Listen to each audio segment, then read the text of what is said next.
तस्मिन् वाहने पर्यक्षम् ज्वलिताङ्गारवर्चसे महातेजः प्रज्वलकं निर्विशेषं मनोहरम् अपश्यं चैव तत्राह शयानं दीप्ततेजसे अंगुष्ठमात्रं पुरुषः मग्नावग्निविवाहितः वन्दे वन्दनतुष्टमानसमते प्रेम प्रियं प्रेमदम् पूर्णं पूर्णकरं प्रपूर्णनिखिल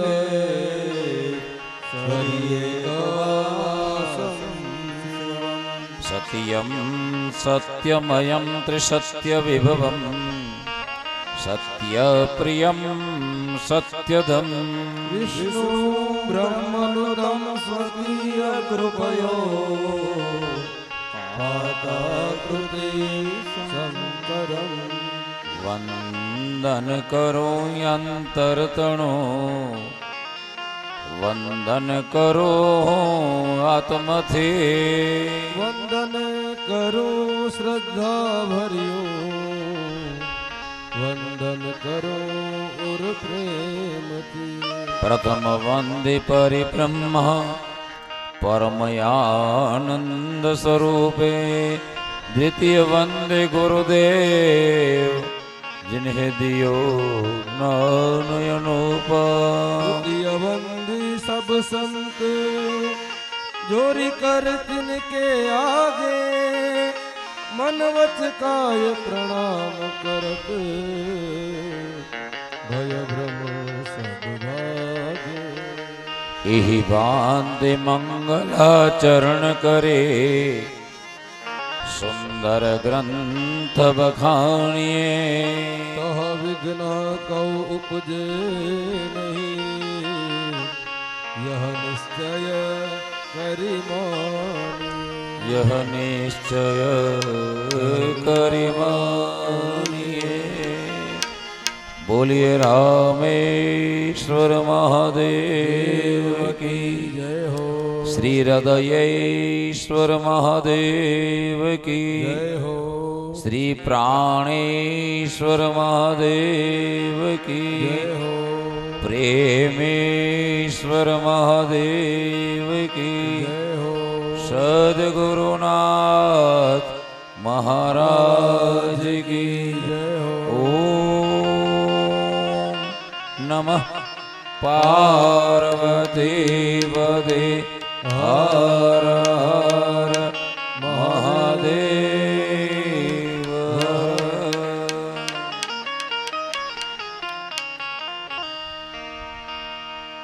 व्यासपीठ ઉપરથી સૌને મારા હૃદયના સ્નેહ ભર્યા મહાદેવ હર महादेव हर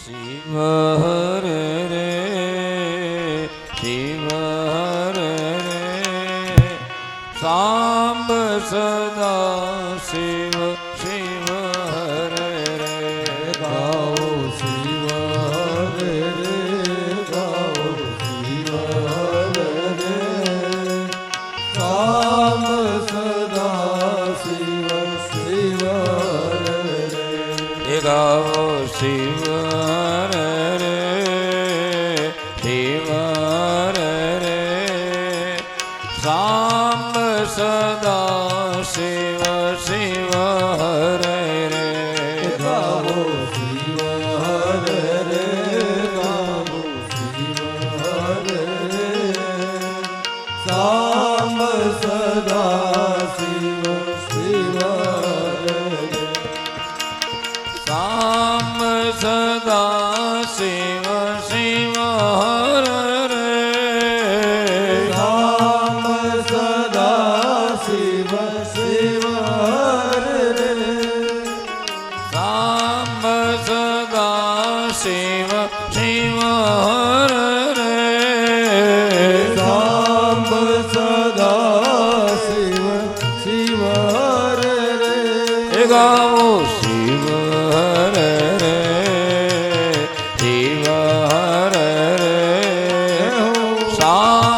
સદા શિવ શિવ હરે રે ગાઓ શિવ હરે રે ગાઓ શિવ હરે રે શામ સદા શિવ શિવ હરે રે એ ધ્યાવો શિવ હરે રે શિવ હરે રે સાંબ સદા શિવ શિવ હરે રે ગાઓ શિવ હરે રે ગાઓ શિવ હરે રે શામ સદા શિવ શિવ હરે રે સાંબ સદા શિવ શિવ હરે રે શામ સદા શિવ શિવ હરે રે શિવ હરે રે શિવ હરે રે શિવ હરે રે શિવ હરે રે શિવ હરે રે શિવ હરે રે શિવ હરે રે શિવ હરે રે શિવ હરે રે શિવ હરે રે શિવ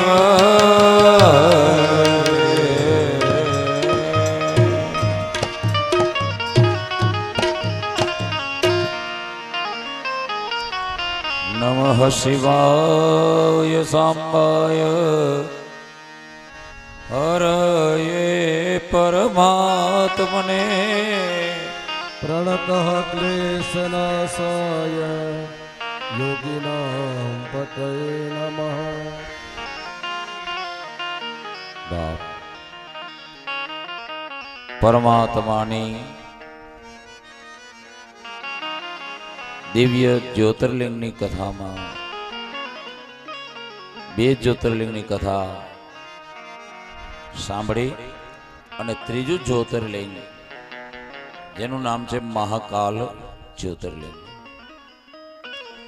આ કથાની અંદર ભગવાન કૃષ્ણ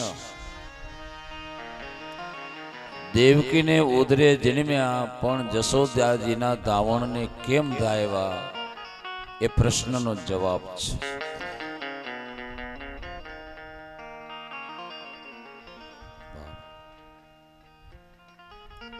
મધ્ય ભારતમાં અવંતિકા નામની નગરી છે જેનું બીજું નામ ઉજ્જૈન છે. એ ઉજ્જૈન નગરીમાં કોઈ રાજ્ય શાસન નહીં, રાજગાદી નહીં, ચારે વર્ણના લોકો રહે.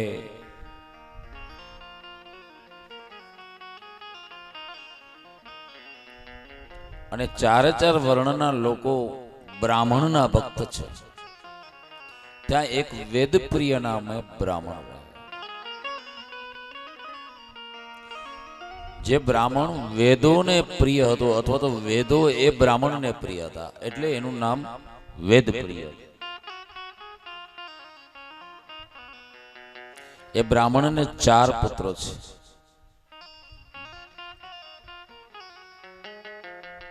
પ્રિય વાઘા, સુકર્તા અને વગેરે નામ ધરી એ પણ બાપના પગલે ચાલનાર ભગવાન મહાકાલ મહાદેવના ભક્ત છે. લોકોને કોઈ પણ સમસ્યા હોય ત્યારે બધા જ ગામના લોકો, એ નગરીના લોકો આ વેદપ્રિય બ્રાહ્મણ પાસે આવે અને એનો કોઈ પણ સમસ્યા હોય, કોઈ પણ દુઃખ હોય, કોઈ પણ તકલીફ હોય, એ વેદપ્રિયની કૃપાથી એની તકલીફો દૂર થતી. આવો મહાન બ્રાહ્મણ શિવ ભક્ત બ્રાહ્મણ છે. એ શિવ ભક્ત બ્રાહ્મણની ભક્તિના કારણે એ આખી નગરી બ્રહ્મ તેજથી પ્રકાશતી હતી.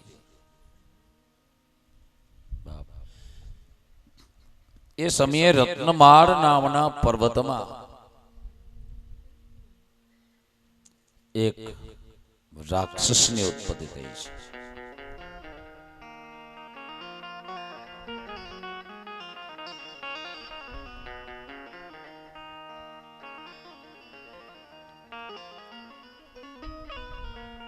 રાક્ષસનું નામ દૂષણ છે. એ દૂષણ નામનો રાક્ષસે અતિશય બળવાન બનવા માટે પરમાત્માનું તપ કર્યું છે. તપના પરિણામે ભગવાન પાસેથી એને વરદાન મળ્યું, અતુલ બળનું. એ બળ પામી અને દૂષણે રત્નમાળ દેશની અંદર પોતાનું શાસન સ્થાપ્યું છે.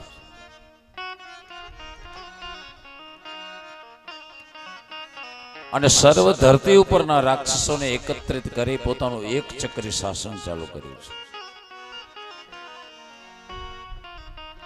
એ બળવાન અસુરે રાક્ષસોને એકત્રિત કરી અને પેલું કામ એણે એ કર્યું કે સ્વર્ગ ઉપર ચડાઈ કરી છે. સ્વર્ગ ઉપર ચડાઈ કરી અને એ રાક્ષસે સ્વર્ગના દેવો ઉપર વિજય મેળવ્યો છે. વરદાનના કારણે કોઈ પણ દેવ એની સામે યુદ્ધમાં ટકી શક્યો નહીં. સ્વર્ગના દેવોને સ્વર્ગમાંથી એ દૂષણે હાંકી કાઢ્યા અને ત્યાં પોતાના એક રાક્ષસને બેસાડી દીધો છે. ત્યારબાદ પાતાલમાં જઈને નાગોને જીત્યા છે અને પાતાલમાં પણ પોતાનું શાસન, પોતાની સત્તા, પોતાની આણ વર્તાવી છે. ત્યારબાદ ધરતી ઉપર એણે એક ચક્રવર્તી સમ્રાટ બનવા માટે થઈ અને રાજાઓની સામે યુદ્ધ ચાલુ કર્યા છે. ભારતની, હિન્દુસ્તાનની ધરતી ઉપરના ચારે ચાર દિશા એને ઉત્તર જીત્યું, દક્ષિણ જીત્યું, પશ્ચિમ જીત્યું અને પછી પૂર્વ તરફના પૂર્વ દક્ષિણ એ બાજુ આજે જેને આપણે આસામ પ્રદેશ કહીએ છીએ, એ આસામ ઉપર ચડાઈ કરી છે. આસામનું પૌરાણિક નામ છે, જૂનું નામ છે, એ કામરૂ દેશ છે. કામરૂ દેશમાં મંત્ર, તંત્ર, મારણ, મોહન, વશીકરણ વગેરે પ્રયોગો વધારે થતા, એટલે સજ્જન લોકો એ દેશને વસવા લાયક માનતા નહીં. પરંતુ એ દેશની અંદર, કામરૂ દેશમાં, ત્યાંનો જે રાજા છે, રાજાનું નામ છે સુદીક્ષિણ અને એની પત્ની રાજરાણીનું નામ છે દક્ષિણા. આ રાજા પણ પરમાત્મા શિવજીનો પરમ ભક્ત છે. ભગવાન શિવજીનું જ્યાં સુધી ભજન ન થાય ત્યાં સુધી એને તૃપ્તિ મળે. એને રોટલામાં, રોટલીમાં ને શાકભાજીમાં ને છાશ દૂધમાં તૃપ્તિ ન મળતી. જ્યાં સુધી ભજન ન કર્યું હોય પરમાત્માનું ત્યાં સુધી એને ઓડકાર ના આવે. ભજનનો બંધાણી છે.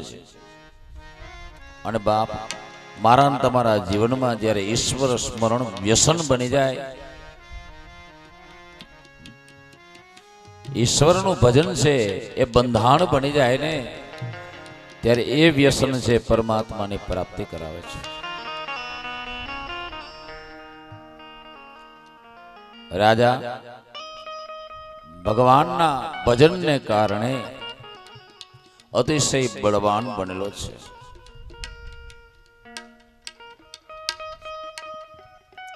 પ્રજાને સન્માર્ગ ચલાવવા માટે થઈને પ્રયાસો કરે છે રાજા.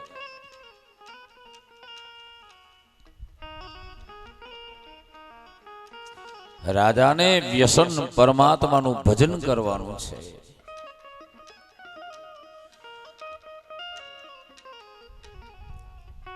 વ્યસની માણસ હોય, બીડીનું બંધાણી હોય, ચાનો બંધાણો હોય, ચા ન બને તો એમ થાય કે આપ તૂટી પડ્યું કે શું. અમારે સવારે આજ દૂધ બગડી ગયું હતું. બાપ વ્યસન વસ્તુ એવી છે. એમ તો લે અમારા કારો બાપુ નેમુસરાને ગયા ને બીડી મૂકી દીધી, નથી પીવી કે લે હજી નથી પીધી ને. પણ બાપ વ્યસન વસ્તુ જો આ તમાકુ ડબલી હું વ્યાસપીઠ ઉપરથી ઉતરીને તમાકુ ખાવું છું. મારો વીક પોઈન્ટ હોય એવું છુપું નથી રાખતા. વ્યસન ની જે વસ્તુ છે એ જ્યાં સુધી ન મળે ત્યાં સુધી માણસને બેચેની રહે. પણ બાપ મારા પ્રભુના ભજનનું વ્યસન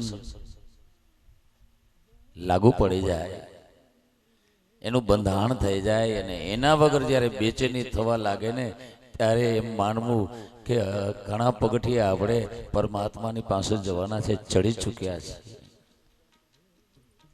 ઈશ્વર ભજન વગર બેચેની લાગવા માંડે, એના વગર હાલે નહીં.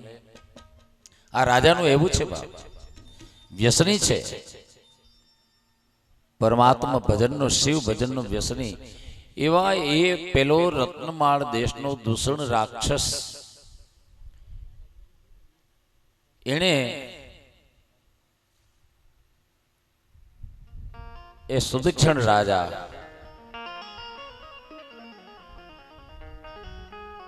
ને પણ જીત્યો છે. અને પછી મધ્યપ્રદેશ જે એમપી છે કહેવાય છે, ત્યાં ઉજ્જૈની નગરી છે. બધા રાજ્ય જીતી લીધા. ઉજ્જૈની નગરી ત્યાં કોઈ રાજા નથી. એ ઉજ્જૈની નગરી પર ચડાઈ કરી.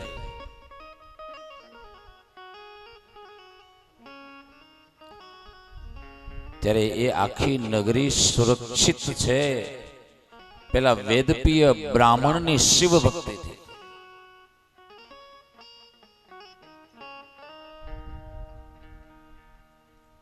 એટલે તેણે પેલા રાક્ષસોને, એના ચાકરોને કહ્યું, દૂષણ રાક્ષસે, કે આ સ્વર્ગને જીત્યું, પાતાળને જીત્યું, ભારતની 4 દિશાઓને જીતી, ત્યાં મારું શાસન સ્થાપ્યું, અને આ એક મધ્યપ્રદેશની ઉજ્જૈની નગરી નહીં જીતાય, અવંતિકા. તો એ રાજાઓ પાસે આ બ્રાહ્મણ કોણ માત્ર છે. એ સમયે પોતે વેદપ્રિય વિદાય થઈ ગયેલા ને એના 4 જે બ્રાહ્મણો છે દીકરા, એને એ પદ સંભાળેલું. એ પણ પિતાના પગે ચાલનારા ભજનાનંદી પવિત્ર બ્રાહ્મણો છે. લોકોને સન્માર્ગે ચલાવનારા, લોકોને સદ ઉપદેશ આપનારા,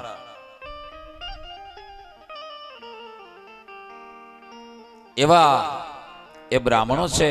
દૂષણ કહે છે કે જાઓ એ બ્રાહ્મણોની પાસે જઈને કહો કે આ રાજ્ય છોડી દે, નહીતર એમનું મૃત્યુ ચોક્કસ છે, નિશ્ચિત છે. અને જાઓ અવંતિકા નગરી ઉપર ત્રાસ ગુજારો. રાક્ષસે, દૂષણે પોતાના સૈન્યને છૂટો દોર આપી દીધો છે. રાક્ષસોએ એ અવંતિકા નગરી ની અંદર પ્રવેશ કરી અને ઉત્પાત મચાવવો ચાલુ કર્યો છે. એ સમયે અવંતિકા નગરીના લોકો આ વેદપીય બ્રાહ્મણના જે પુત્રો છે, 4 બ્રાહ્મણો દીકરા, એમની પાસે આવ્યા. લોકો કહેવા લાગ્યા છે કે હે વિપ્રો,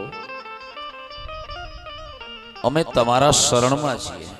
એ બ્રાહ્મણો, આપ અમને બચાવો, અમને માર્ગ બતાવો. આ દૂષણ નામનો રાક્ષસ એના સૈન્ય, રાક્ષસી સૈન્ય સાથે આપણી નગરી ઉપર ચડી આવ્યો છે. અહીં કોઈ રાજા નથી, કોઈ રાજાનું સૈન્ય નથી કે એનો સામનો કરીએ. અમારે શું કરવું? અમને કઈ રસ્તો બતાવો. ત્યારે વેદ પ્રિય બ્રાહ્મણના જે 4 દીકરા છે, પરમ શિવ ભક્ત, એમણે લોકોને કહ્યું કે તમે લોકો ભગવાન શિવનું ભજન કરો. બાપ, તમે અહીં આવીને એમ કહો છો કે અહીં કોઈ રાજા નથી, સૈન્ય નથી, તો બાપ આપણો, અમારો અને તમારો, લોકોનો, પ્રજાનો, દરેકનો રાજા મહાદેવ છે. રાજા જેમ પ્રજાનું રક્ષણ કરે એમ આપણે ભગવાન શિવને રાજા માનીએ છીએ. તો એ શું આપણું રક્ષણ નહીં કરે? એના ઉપર વિશ્વાસ રાખો અને એમનું ભજન કરો. ત્યારે લોકો કહે એ દૂષણ દાનવ છે ને એ કાળ જેવો છે. લોકોને કાળ જેવો છે. સ્વર્ગના દેવોને જીત્યા, પાતાળના નાગોને જીત્યા, અને આ ધરતી ઉપર પણ 4 દિશાઓમાં એણે વિજય મેળવ્યો છે. થર થર મોટા મોટા રાજાઓ થર થર ધ્રુજે છે. કાળ જેવો છે. ત્યારે વેદપ્રિય નામના બ્રાહ્મણના પુત્રો, એ બ્રાહ્મણો બોલ્યા છે, ભલે એ રાક્ષસ કાળ જેવો હોય, પણ આપણો મહાદેવ તો કાળનો પણ કાળ, મહાકાળ છે. વિશ્વાસ રાખો એના ઉપર. લોકોને આશ્વાસન મળ્યું છે. લોકોએ ભગવત ભજન વધાર્યું છે. બાપ, જીવનમાં કંઈક તકલીફ આવે, દુઃખ આવે ને, ત્યારે ભગવાનને ફરિયાદ ન કરતા કે તે આવી વહુ ક્યાં દીધી, આવી હાહુ ક્યાં દીધી, આવા સંતાનો ક્યાં દીધા, આવા પાડોશી મને ક્યાં દીધા. ફરિયાદ ન કરતા, પણ ભગવાનને ફરીથી યાદ કરજો. ભગવત ભજનને વધારજો તો અવશ્ય વહેલો કે મોડો ઉકેલ મળશે. લોકો ભગવત ભજન વધારે છે. દૂષણ દૈત્યના રાક્ષસોએ જોયું કે લોકો ઉપર કાંઈ અસર નથી, લોકો નિડર બનેલા છે. દૂષણ પાસે જઈને વાત કરી કે લોકો ગભરાતા નથી અવંતિકાના. ખબર નહીં એ લોકો શું કરે છે. દૂષણ કહે, નહીં ગભરાઈને ક્યાં જાય, હું એને બધાને મારી નાખીશ. હું એ બધાનો કાળ છું. સ્વર્ગના દેવો મારાથી ડરીને ભાગ્યા, એને મેં માર્યા, તો આ બ્રાહ્મણો શું માત્ર છે? અને આમ કહીને દૂષણ પોતે ચુનંદા સાથીદારોને સાથે લઈ અને અવંતિકામાં પ્રવેશ કરે છે. મહેલોની અટારીઓ ભાંગતો, બારી દરવાજા તોડતો, લોકોને લૂંટતો એ આગળ ચાલ્યો છે. એના લૂંટફાટથી, એના ત્રાસથી, મહેલ અને અટારીઓ ભાંગવાથી થતા અવાજોથી ઘણા લોકો ગભરાઈને ફરીથી આ વેદપ્રિય નામના બ્રાહ્મણના પુત્રો પાસે આવ્યા છે. હે ભૂદેવો, હવે શું કરવું? ત્યારે ભૂદેવો કહે છે કે ભાઈ, તમે લોકો એક ક્ષણ પણ ઈશ્વર ચિંતન વગર બેસો નહીં. શિવ મહાપુરાણની કથા મને તમને પણ કહે છે કે તમારી પાસે જે હવે સમય રહ્યો છે ને, એને એક ક્ષણ પણ ગુમાવશો નહીં. તમારા પ્રભુનું તમે સ્મરણ ચૂકશો નહીં. લોકોએ ક્ષણ ગુમાવ્યા વિના, વાતો કર્યા વિના ઈશ્વર ચિંતન. આ બાજુ પેલો દૂષણ ત્યાં આવી પહોંચ્યો છે. ચારે બાજુ લોકો રહેલા છે અવંતિકા નગરીના, અને વચ્ચેના ભાગમાં આ બ્રાહ્મણના દીકરાઓ બેઠા છે. એ લોકોને સમજાવી રહ્યા છે કે એક ક્ષણ પણ ઈશ્વર ચિંતન વગર બેસતા નહીં. હવે બ્રાહ્મણો બેઠા છે, એની સન્મુખ પાર્થિવ શિવલિંગ એમણે બનાવેલી છે, માટીની શિવલિંગ. એનું પૂજન કરી શિવ અષ્ટોત્તર નામથી એમની સ્તુતિ કરે છે, સ્તોત્ર ભણે છે. એ સમયે દૂષણ ત્યાં આવ્યો છે અને હાથમાં ખુલ્લી શમશેર લઈ, તલવાર લઈ બ્રાહ્મણોને અને લોકોને બીવડાવતો કહેવા લાગ્યો છે કે આ તમે લોકો શું કરો છો? આને દૂર કરો. કોણ છે આ માટી રાખીને બેઠા છો?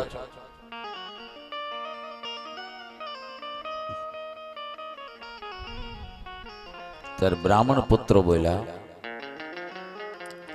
કે આ માટી નથી, પણ આ મહાદેવ છે. આપણા વિસ્તારના એક આશ્રમમાં અમે ગયા પાર્થિવલિંગનું પૂજન કરવા, સંતોષગીરી માતાજીની જગ્યામાં મોચા. એક વખત પાર્થિવલિંગની પૂજાનો ત્યાં પ્રોગ્રામ, એમાં એક બાપુ આવ્યા. ये क्या कर रहे हैं तुम लोग? मैं कहता बापू पार्थिवलिंग નું પૂજન કરીએ, इससे क्या मिलेगा? मिट्टी के पूजन से, पत्थर पूजने से जो प्रभु मिलता है, तो मैं सारा पहाड़ को पूज डालूं. કે આ માટીના પીંડા કરીને તમે શિવલિંગ બનાવીને એની પૂજા કરો, તો એ કે આખા પાણાને તમે રાખીને એની પૂજા કરો તો હું આખા ડુંગરને પૂજું તો જટ મળી જાય ને. तब मैंने कहा बापू हम लोग ये जो पूजन करते हैं वो मिट्टी का नहीं करते,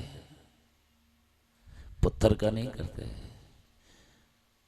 आप में और ये मिट्टी और ये पत्थर, मुझ में, तुझ में, ऊपर और नीचे सभी में वो समाया हुआ है, उसकी पूजा करते हैं, मिट्टी की नहीं. અમે પૂજા કરીએ છીએ પણ આની કઈ માટીની પૂજા નથી કરતા, મંદિરમાં પથ્થરની મૂર્તિ હોય કે પાણાની પૂજા નથી કરતા, પણ એની અંદર વસેલા ઈશ્વરીય તત્વની અમે પૂજન કરીએ છીએ, એની સેવા કરીએ છીએ. બ્રાહ્મણના પુત્રો કહે છે અમે માટીનું પૂજન નથી કરતા, અમે એ આકારની અંદર રહેલા ઈશ્વરીય તત્વનું પૂજન કરીએ છીએ, મારા મહાદેવનું પૂજન કરીએ છીએ. અને અમે પૂજન છોડવાના નથી. અમને તારો કોઈ ભય નથી. અમને વિશ્વાસ છે કે અમારો મહાદેવ છે અમારી રક્ષા કરશે. અને કદાચ અમારે આ જગત છોડીને આજે જવાનું હશે તો ભલે જાય, ભલે અમારા મસ્તક ઉતરી જાય, પણ અમે અમારા મહાદેવને છોડવાના નથી. દ્રઢ સંકલ્પ છે. શિવ માર્ગની અંદર જ્યારે ગુરુદેવ પાસેથી દીક્ષા લેવામાં આવે છે ત્યારે એવો સંકલ્પ કરવામાં આવે છે કે હે ગુરુદેવ, આપે મને જે શબ્દ આપ્યો છે, આપે મને જે માર્ગ આપ્યો છે, આપે મને જે શિવલિંગ આપ્યું છે, એનું પૂજન નહીં કરું ત્યાં સુધી હું અન્નજળ લઈશ નહીં. ભલે મસ્તક કપાઈ જાય તો ભલે, મૃત્યુ આવી જાય તો ભલે, પણ જે હે ગુરુજી આપે મને શબ્દ આપ્યો છે ને એ શબ્દને હું છોડીશ નહીં. શિવ માર્ગની અંદર દીક્ષાની અંતર્ગતની વાત છે. બ્રાહ્મણ પુત્રો કહે છે અમે અમારા મહાદેવને છોડશું નહીં. મૃત્યુ આવે તો મૃત્યુનું સ્વાગત કરશું.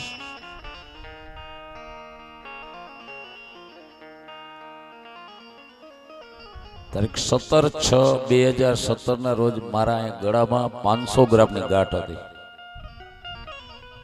500 ગ્રામની ગાંઠ. 17 ડોક્ટર એ ઓપરેશનમાં હતા અને 8 કલાક ઓપરેશન આવેલું.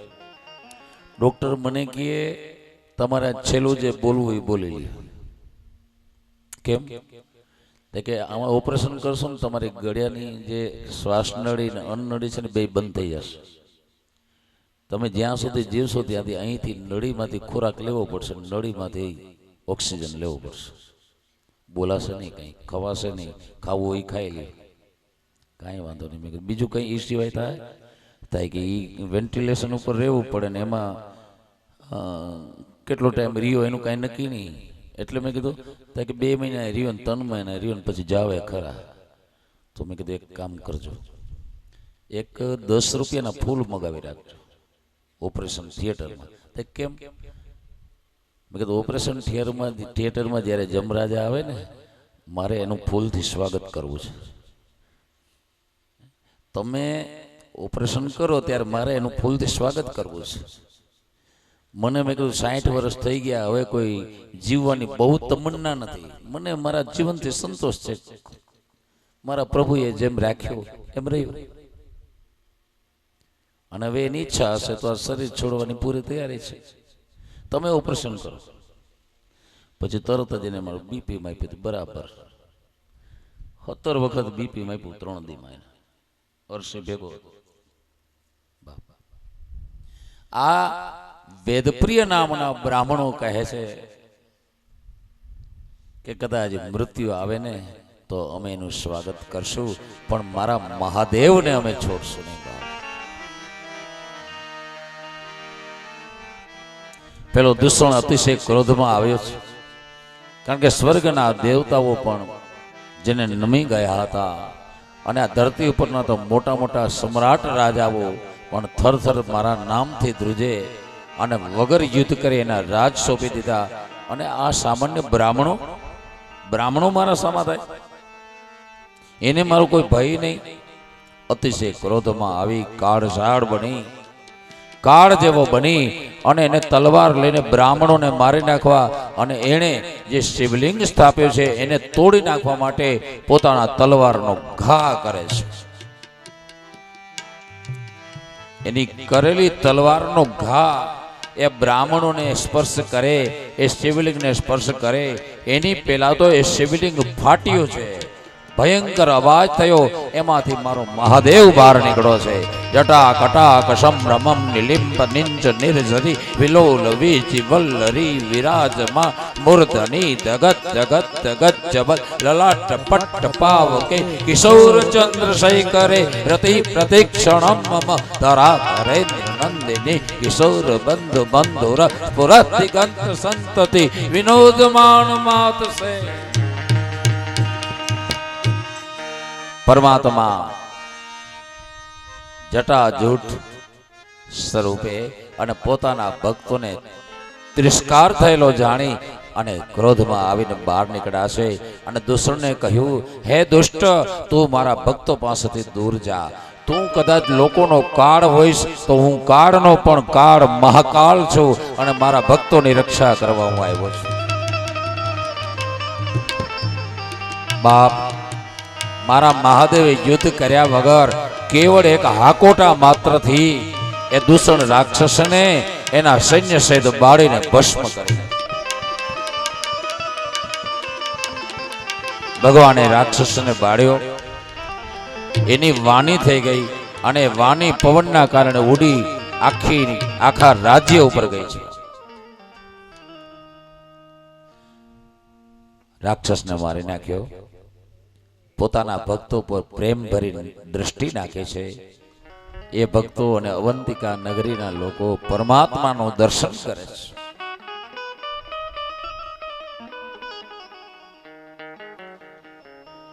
ભગવાન મંદ મંદ હસે છે. પોતાના ભક્તોના કાલાવાલા, પોતાના ભક્તોની પ્રાર્થના, પોતાના ભક્તોનો પોતાનો પર વિશ્વાસ પ્રસન્ન છે. પ્રભુ કેવા લાગ્યા છે? બેટા વરદાન માગો, હે બ્રાહ્મણો વરદાન માગો. ત્યારે શ્રેષ્ઠ બ્રાહ્મણો કેવા લાગ્યા, પ્રભુ આપે આ દુષ્ટથી અમારી રક્ષા કરી, અમારે બીજું જોઈએ શું? આપના દર્શન થાય છે. ત્યારે મારો પ્રભુ કહે છે, નહીં બ્રાહ્મણો કઈ માગો શું જોઈએ? હે પ્રભુ, તો આપ અહીં આ શિવલિંગની જગ્યાએ પાર્થિવ શિવલિંગની જગ્યાએ પ્રગટ થયા અને જે ભયંકર અવાજ થયો, કડાકો થયો, એને કારણે એ જમીનમાં ખાડો પડી ગયો. ખાડો પડી ગયો અને એ ખાડા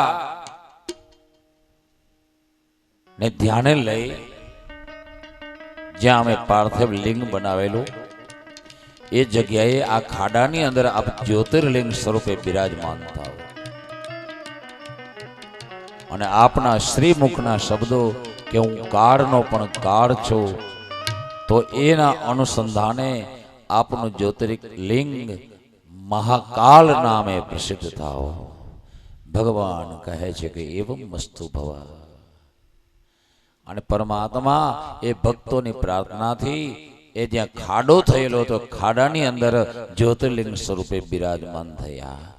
બોલીએ મહાકાલેશ્વર મહાદેવ કી જય હો. અવંતિકાયા વિહિતાવતારા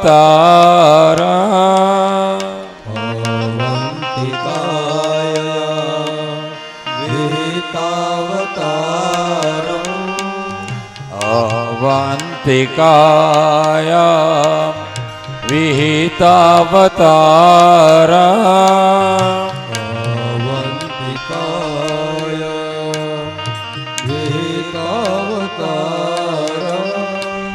મુક્તિ પ્રદાના યચ સજ્જનાનામ. મુક્તિ પ્રધાનાય સજ્જના અકાલ મૃત્યુ પરિરક્ષણાર્થ અકાલ મૃત્યુ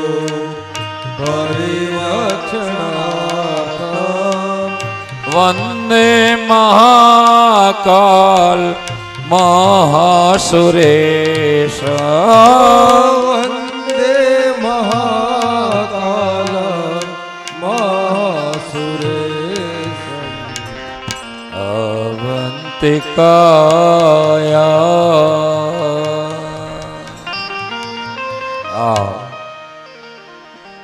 એ મારા પરમાત્મા મહાકાલેશ્વર નામે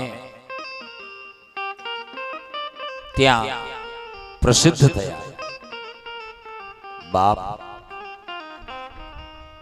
એ મહાદેવ મહાકાલેશ્વરના જે દર્શન કરે, જ્યોતિર્લિંગે મહાકાલનું પૂજન કરે, દર્શન કરે ને પ્રાર્થના કરે ને એનું જિંદગીમાં અકાળે અવસાન નથી થતું.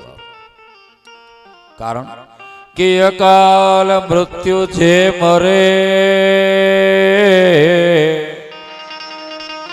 કામ કરે ચાંડાલ કા, અરે કાળ ઉસકો ક્યા કરે જો ભક્ત હૈ મહાકાલ કા. મહાકાળના ભક્તને કાળનો પણ ભય રહેતો નથી. યમરાજાનો ભય નહીં, કાળનો ભય નહીં, જરાનો ભય નહીં, રોગનો ભય નહીં. બાપ, આ મહાદેવના ભક્તની વિશેષતા છે.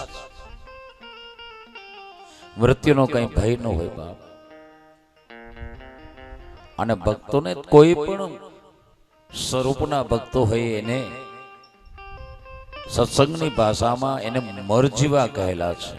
મરજીવા મોજું માણે. મરજીવાનો મતલબ કે મરીને જે જીવતા હોય બાપ. મૃત્યુને નજર સમક્ષ રાખી અને જે જીવતા હોય. ભગવાન મહાકાલેશ્વર નામે પ્રગટ થયા. આ બાજુ સૌનકાદી ઋષિ મુનિઓ સુતજી મહારાજને કહે છે કે આપ મહાકાલનો હજી પણ કોઈ વિશેષ મહિમા હોય ને તો અમને કહેવા માટે આપ યોગ્ય છે. કૃપા કરો અને મહાકાલનો મહિમા જો વિશેષ હોય તો આપ અમને બતાવો. સુતજી મહારાજ કહે છે કે હા, સાંભળો. બાપ ત્યાર પછી ક્રમે ક્રમે સમય જતા ત્યાં રાજ્ય શાસન આવ્યું છે. ત્યાંની રાજગાદી ઉપર પરંપરાગત રીતે ચંદ્રસેન નામનો એક રાજા આવ્યો છે. ધ્યાન દેજો બાપ, નશાવાળી કથા છે બધી આજે. આમ તો મારી દ્રષ્ટિએ મારા શિવ મહાપુરાણનો એક એક શબ્દ નશાવાળો છે.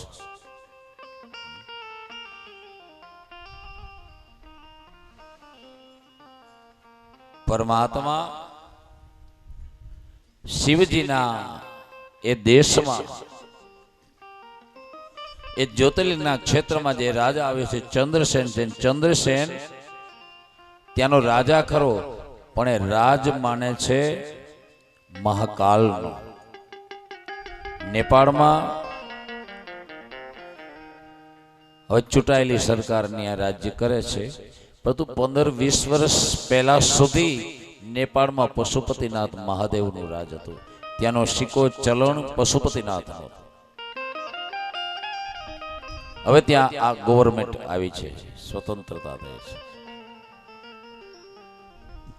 એ રીતે મહાકાલ નગરી, મહાકાલની નગરી ઉજ્જૈનનો જે રાજા ચંદ્રસેન છે એ પોતે રાજાનો કારભારી, એ રાજા મહારાજા મહાદેવનો કારભારી માનતો, પોતાને કાર્યકર માનતો.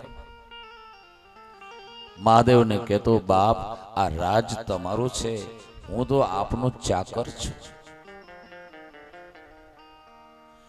એ અવંતિકા નગરીને નીચે નાના રજવાડાઓ ઘણા, એ બધા એને કર આપતા. નિષ્કંટક રાજ્ય કરે છે શિવ કૃપાથી રાજા ચંદ્રસેન. રાજા ચંદ્રસેનનો હૃદયનો પ્રેમ,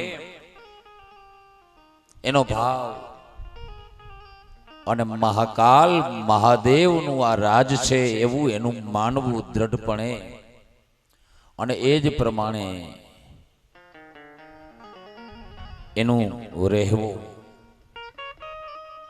કલિયુગની અંદર બોલવા વાળા બહુ હોય, પણ એ રીતે વાચરવા વાળા ન હોય. આપણે જે કંઈ બોલીએ ને એ પ્રમાણે આપણું નિજી જીવન આચરણ વાળું હોવું જોઈએ. અને ઈશ્વરની દ્રષ્ટિમાં તો બાપ આચરણ કરે ને એની કિંમત છે, બોલવાની કઈ કિંમત નથી. આપણે તો બોલીને કેટલું બોલીએ. વેદો તો વિશેષ બોલવાનો ભંડાર છે, પણ કથા કેટલી સાંભળીએ મહત્વનું નથી, પણ કેટલી જીવનમાં ઉતારીએ એ મહત્વનું છે. બપોરે આપણે જમવા બેસીએ, કેટલું ખાઈએ એ મહત્વનું નથી, પણ કેટલું પાચન થાય છે એ મહત્વનું છે. એમ કેટલું બોલીએ એ મહત્વનું નથી, પણ આપણા જીવનના આચરણમાં, નિજી જીવનના આચરણમાં કેટલું ઉતરે છે એ મહત્વનું છે. બાપ રાજા ચંદ્રસેન વાસ્તવમાં પરમાત્માની ભક્તિને વરેલો અને એના જીવનમાં એનું આચરણ હતું. એ કારણે ભગવાનથી પહેલા, ભગવાન મહાકાલથી પહેલા, ભગવાન શિવથી પહેલા ભગવાનનો એક ગણ, ભગવાનનો એક પાર્ષદ, ભગવાનનો એક ભક્ત જેનું નામ છે મણિભદ્ર, કરોડો ને ખરબો ગણો છે, એ પૈકીનો મારા પ્રભુનો એક ગણ જેનું નામ મણિભદ્ર છે એ ખુશ થઈ ગયો છે. એ રોજ રાજાની પાસે બેસવા આવવા લાગ્યો છે. રાજાના સાનિધ્યમાં એને મોજ આવે છે, રાજાનું ભજન જોઈને ખુશ થાય છે. બાપ તમે મારા મહાદેવને વરો.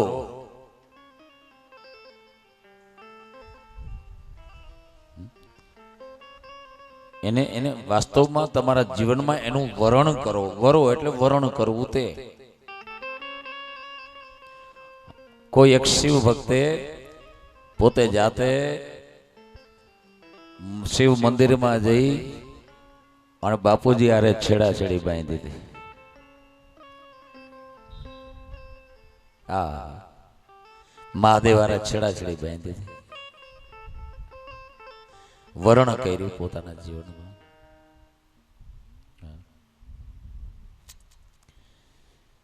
મણિભદ્ર એનાથી ખુશ છે રાજાથી. અને તમે જ્યારે ભગવાન શિવનું વર્ણન તમારા જીવનમાં કરો ને ત્યારે એકી સાથે એક મણિભદ્ર નહીં પણ 1 ખરબ શિવ ભક્તો તમારા ઉપર પ્રસન્ન થાય છે મહાદેવથી પહેલા. એના કારણે આ બ્રહ્માંડની અંદર રહેલા 33 કરોડ દેવતાઓ પણ પ્રસન્ન થાય છે. મહાદેવની ભક્તિ કેવી છે બાપ? મહાદેવની ભક્તિ કરવાથી બધા દેવ પ્રસન્ન શા માટે થાય છે એનું એક ઉદાહરણ આપો. એક વૃક્ષ છે, ઝાડવું છે, ઝાડ છે. એ ઝાડના પાંદે પાંદે, એ ઝાડની ડાળીએ ડાળીએ, એ ઝાડની શાખાએ શાખાએ, એ વૃક્ષને પુષ્પે પુષ્પે તમારે તમારું પાણી પહોંચાડવું હોય તો શું કરવું જોઈએ? એક ઝાડવું હાથમાં લઈને એની ડાળી હાથમાં લઈ અને 100 વર્ષ સુધી તમે લોટા રેડા રાખો ને પાણીના, તો એ તમારું પાણી પાંદે પાંદે પહોંચે નહીં. તમારું રેડેલું જલ છે એ ઝાડવાના ફૂલો સુધી, પુષ્પો સુધી, શાખાઓ સુધી, પ્રશાખાઓ સુધી, પર્ણો સુધી ન પહોંચે. પણ તમે એક જ લોટો જલ લઈ અને એ ઝાડના મૂળમાં પાણી રેડો તો તમારું એ ઝાડના મૂળમાં રેડેલું પાણી છે એ ઝાડના મૂળિયાઓ દ્વારા તમારું રેડેલું પાણી એની ડાળીએ ડાળીએ, એની શાખાએ શાખાએ, એના પુષ્પે પુષ્પે, એના પત્રે પત્રે, એના ફળે ફળે તમારું રેડેલું 1 લોટો પાણી પહોંચે. જો તમે મૂળમાં રેડો તો. ઝાડની ડાળી હાથમાં લઈ અને 100 વર્ષ સુધી પાણીના કર્યા એના ઉપર રેડ્યા કરો તો એ તમારું પાણી, એ ડાળી લીલી થાય તમારું પાણી પહોંચે નહીં. એમ બાપ મારો મહાદેવ મૂળ છે, એ મૂળની સેવા કરો તો એ બધી ડાળીઓ વાળા ફૂલ, એ ડાળીઓ વાળા ફળ બધાય તમારા ઉપર ખુશ થાય, બધેને પાણી મળે. કારણ કે મારો મહાદેવ મૂળ છે. એના કારણે મણિભદ્ર પ્રસન્ન થયો, રાજા પાસે બેસવા આવે છે. એક દિવસ અતિશય ખુશ થયો, રાજાનો પ્રેમ, પરમાત્મા ઉપરનો પ્રેમ જોઈને. એટલે એને રાજાને કહ્યું, ચંદ્રસેન રાજન શું છે ભાઈ, તમે મારું નામ જાણો છો? મારું નામ મણિભદ્ર છે. કે હા, પણ આજે તમને મારી હું ઓળખાણ આપો. હે રાજન ચંદ્રસેન, તમે જેમ મારા પ્રભુ શિવજીના આશ્રિત છો, શરણાગત છો, શિવ પ્રેમી છો, એમ હું પણ ભગવાન શિવનો આશ્રિત છું, એનો પ્રેમી છું ને એનો ગણ છું. મારું નામ મણિભદ્ર છે. ત્યારે રાજા કહે છે કે ધન ઘડી અને ધનભાગ, મહાદેવના ભક્ત અને મહાદેવમાં કોઈ ફરક નથી. આજે મને આપના દર્શન થયા. રાજા ગદગદ બન્યો છે. તમે મને તમારી પહેચાન આપી, કહો ને ક્યારે મળશે ભગવાન શિવ? રાજન ચોક્કસ મળશે. આમ પ્રસન્ન થયેલા મણિભદ્ર નામના ગણે પોતાની પાસે એક મણિ હતો, એ મણિ રાજાને આપ્યો છે. હે રાજા, આ મણિને તું ધારણ કર કંઠમાં, જેના કારણે તને પ્રાપ્તિ થશે. જે ભગવાન શિવનો ગણ જેનું નામ મણિભદ્ર છે, એને જે મણિ રાજા ચંદ્રસેનને ઉજ્જૈનના રાજાને ભેટ આપ્યો, એ મણિનું નામ છે ચિંતામણી. સંત સાહિત્યમાં પણ મણિની વાત આવે, એ મણિનું નામ પારસમણી. શ્રીમદ ભાગવતમાં પણ મણિની વાત આવે, એ મણિનું નામ છે સ્વયંતક મણિ. સત્રાજીત ને પ્રસન્નજીત ભગવાન ઉપર એ મણીના કારણે કૃષ્ણ ઉપર આક્ષેપ થયેલો અને એ મણીના આક્ષેપના અનુસંધાને ભગવાન શ્રી કૃષ્ણે એ મણીનું પગેરું મેળવતા મેળવતા છેલ્લે જાંબવાન સાથે યુદ્ધ કરેલું. રાણાવાવમાં જાંબવતની ગુફા છે. બાપ એ જાંબવાન હારે યુદ્ધ કર્યું ને જાંબવતી સાથે લગ્ન થયેલા, જાંબવાની પુત્રી છે. કારણ કે કૃષ્ણ આગલા અવતારમાં રામ હતા અને જાંબવાન ભગવાન રામનો સેવક હતો. જ્યારે એને પરિચય થયો, અરે આ કૃષ્ણ તો મારો રામ જ છે. દિવ્ય પાત્ર છે રામાયણનું જાંબવાન. એવી રીતે સંત સાહિત્યમાં પારસમણીની વાત આવે કે પારસમણી તમે લોખંડને સ્પર્શ કરાવો તો લોખંડ લોઢું હોય ને એ સોનું બની જાય. તો અમારો આ શિવ મહાપુરાણનો મણી જેનું નામ ચિંતામણી છે, એની કિંમત શું છે? એ કેવો છે બાપ? શિવ મહાપુરાણનો જે ચિંતામણી નામનો મણી છે, મણિભદ્રે આપેલો રાજા ચંદ્રસેનને, એ મણી એ લોખંડને તો સોનું બનાવે, પણ પથ્થર હોય ને એને પથ્થરને સોનું બનાવી દે. પથ્થરને સ્પર્શ કરાવે તો પથ્થર સોનું બને. ચાંદીને તાંબાને સ્પર્શ કરાવે, કોઈ પણ ધાતુને સ્પર્શ કરાવે તો એ ધાતુ સોનું બની જાય. અને પિત્તળને ત્રિપિત્તળને સ્પર્શ કરાવે તો એ પણ સોનું બની જાય. આ ચિંતામણી છે મહાદેવ શિવ પુરાણનું ચિંતામણી છે. ચિંતામણીને કંઠમાં ધારણ કર્યો છે. એના કારણથી રાજા અતિશય પ્રકાશવા લાગ્યા. ચિંતામણીના કારણે રાજાનું તેજ વધી ગયું છે.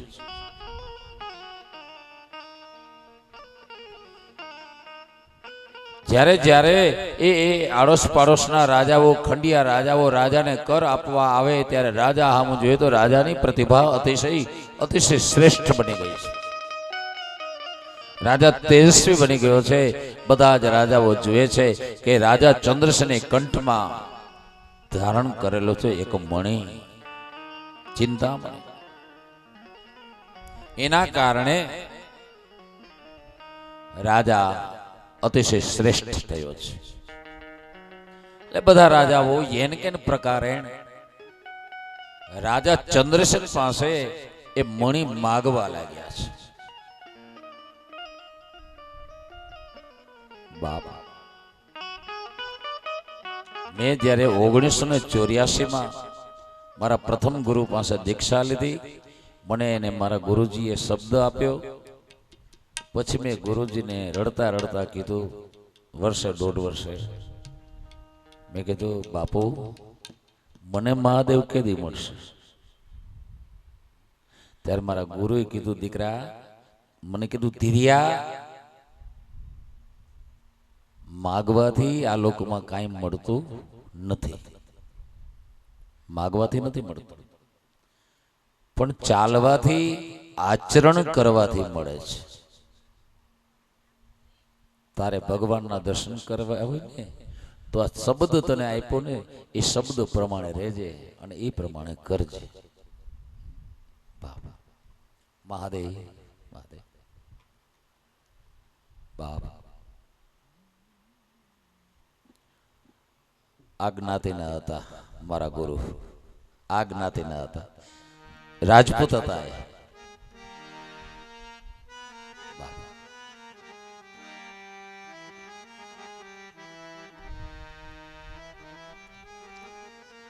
મણિભદ્ર ગણે આપેલો મણી ચંદ્રસેન કંઠમાં ધારણ કરશે અને બીજા રાજાઓ માગી રહ્યા છે. ત્યારે રાજા ચંદ્રસેન કહે કે માગવાથી આ મણી નહીં મળે, મને સામેથી આવીને મળ્યો છે મણી, પણ લાયકાતથી મળે છે, અધિકારથી મળે છે. અધિકાર સિદ્ધ થાય પછી જ આવા મણીઓ પ્રાપ્ત થાય છે, શબ્દ પ્રાપ્ત થાય. આમ રાજાએ ના પાડી છે માગતા રાજાઓને મણી આપવાની. રાજા એ ના પાડી એટલે જે વિરોધી ખંડિયા રાજાઓ હતા એ માહે માહે સભા ગોઠવી અને મંત્રણા કરવા લાગ્યા કે આ રાજાને આપણે દર વર્ષે કર આપીએ, અને મણી માગ્યો તો એને ના પાડી. આ ભગતડો રાજા છે, ભગત રાજા છે. આપણે બધા એક કામ કરીએ, આપણે બધા મળી જઈએ અને બધાના લશ્કરને ભેગો કરીએ તો આ ઉજ્જૈનીના રાજા ચંદ્રસેન કરતા આપણું લશ્કર ડબલ થાય. આપણે એના નગરને ઘેરી લઈએ. ચંદ્રસેન રાજાના વખતમાં ચંદ્રસેન રાજાએ એ નગરી ફરતો આખો કિલ્લો બનાવેલો અને નગરીની ચારે ચાર દિશામાં 4 દરવાજા મૂકેલા. એ ચારે ચાર દરવાજાને આપણે ઘેરી લઈએ, એના ઉપર હુમલો કરી યુદ્ધ કરીને રાજાને મારી નાખીએ, એનો મણી આપણે લઈ લઈએ અને વારે ફરતો આપણે બધા વાપરીએ અને આપણે કરે દેવાનું બચી જાય. બધા રાજાઓ સંમત થયા છે. પોતપોતાના સૈન્યને લઈને રાજાઓ એક જગ્યાએ એકત્રિત થયા અને ચતુરંગીણી સેનાને સાથે લઈ અને ઉજ્જૈની નગરીને એને ઘેરી લીધી છે. છાવણી નાખી છે. દરવાજાથી બહાર એ વિરોધી રાજાઓએ વિદ્રોહ કર્યો છે. આ ભક્ત રાજાના જાસૂસોએ આવી અને મહારાજા ચંદ્રસેનને જાણ કરી કે મહારાજા દુશ્મન રાજાઓ ચડી આવ્યા છે, શું કરવાનું છે? દરવાજા બંધ કરો અને જ્યાં સુધી બીજી રાજ આજ્ઞા બહાર ન પડે ત્યાં સુધી કાંઈ કરવાનું નથી, જોતા રહો. જાસૂસો ગયા, સેનાપતિ પ્રધાન વગેરે આવેલા એ પણ ગયા. ત્યારબાદ ચંદ્રસેને શું કર્યું? સીધો ગયો છે મહાકાલ મહાદેવના શરણમાં, મંદિરે. ત્યાં જઈ શિવલિંગને બાથ ભરી મહાકાલને, અને રાજાએ રડતા રડતા કહ્યું, બાપ, આ રાજ તમારું છે, મારું નથી. પ્રભુ, શું કરવું કે શું ન કરવું એ તમારા હાથની વાત છે, આપે કરવાનું છે. બાપ, મારા મહાદેવને ઘણા ગંજેરી કીએ, ઘણા ભંગેરી કીએ, હાવ ભોળિયો, એને કઈ ખબર ન પડે એવી વાતો કરે.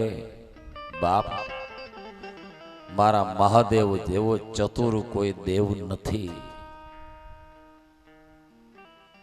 ભગવાન શિવજીના બીજી રુદ્ર સંહિતાના વિભૂતિ યોગની અંદર સ્પષ્ટપણે કહ્યું છે કે જે પરમાત્મા શિવ છે ને અતિશય ચતુર છે, અને જગતમાં જે ચતુર લોકો હોય ને એને જ એ શિવ પ્રિય છે. ચતુરસ પ્રિય, ચતુર લોકોને જે પ્રિય છે અને ચતુર લોકો જેમને પ્રિય છે એ પરમાત્મા શિવ છે. કેવી ચતુરાઈ કરી છે એ ચતુરાઈની વાત તમને કરી રહ્યો છું. ચંદ્રસેને પરમાત્માને પ્રાર્થના કરી, બાપ, આ રાજ્ય તમારું છે, હું તો એક તમારો સેવક છું, હું એક લશ્કરનો સૈનિક છું, તમારી આજ્ઞા પ્રમાણે ચાલનારો. શું કરવું શું ન કરવું આપની ઈચ્છા છે. આમ રાજા ભગવાનને પ્રાર્થના કરે છે, પૂજન કરે છે. એ સમયે એ ગામની અંદર જેટલા ખેડૂતો હતા એ બધા યથા રાજા તથા પ્રજા, જેના માતા પિતા રોજ સંસ્કારી હોય ને ભગવત ભજન કરતા હોય ને, તો એને ત્યાં સંતાન પણ એવા જ થાય. જેના માતા પિતા ઘરમાં ઝઘડા અને કંકાસ કરતા હોય તો છોકરાઓમાં પણ એ જ સંસ્કાર પડવાના છે. જેના માતા પિતા શરાબનું પાન કરતા હોય, દુર્વ્યસનને અપનાવી બેઠા હોય તો છોકરાઓમાં એ સંસ્કાર આમે શું કહેવાનું હોય. એમ જે દેશનો રાજા પરમ પવિત્ર હોય તો એની પ્રજા પણ પવિત્ર થાય છે. અપવાદ રૂપ કર્મના સિદ્ધાંત પ્રમાણે કોઈ એવું હોઈ શકે ખરું, પરંતુ મોટે ભાગે પ્રજા પણ એવી જ હોય છે. પ્રજાના ખેડૂતોને, વેપારીઓને, દરેકને, નોકરી ધંધાવાળા દરેકને નિયમ કે ભગવાન શિવ મહાકાલના દર્શન કરી અને પછી હળ હાંકવા, હાથી હાંકવા જાવું, મહાકાલના દર્શન કરીને પછી ઓફિસે જવું, મહાકાલના દર્શન કરીને પછી દુકાન ખોલવી, મહાકાલના દર્શન કરીને પછી રસોઈ કરવી, આખી પ્રજાને નિયમ છે.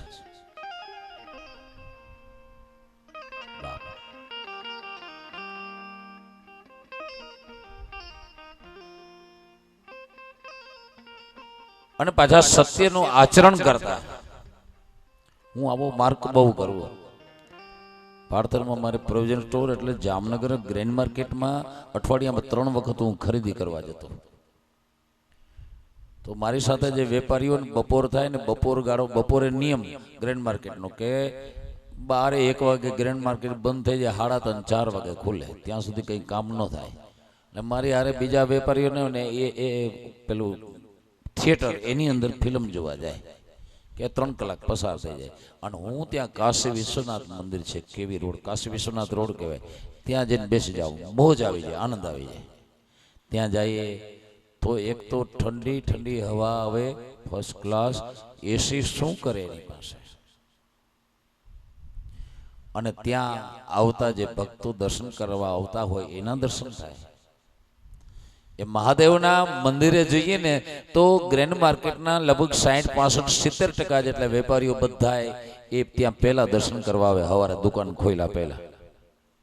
અને પછી દુકાને ગયા પછી આમ હવડીને બદલે અવળી આગે, એ અલગ વાત છે.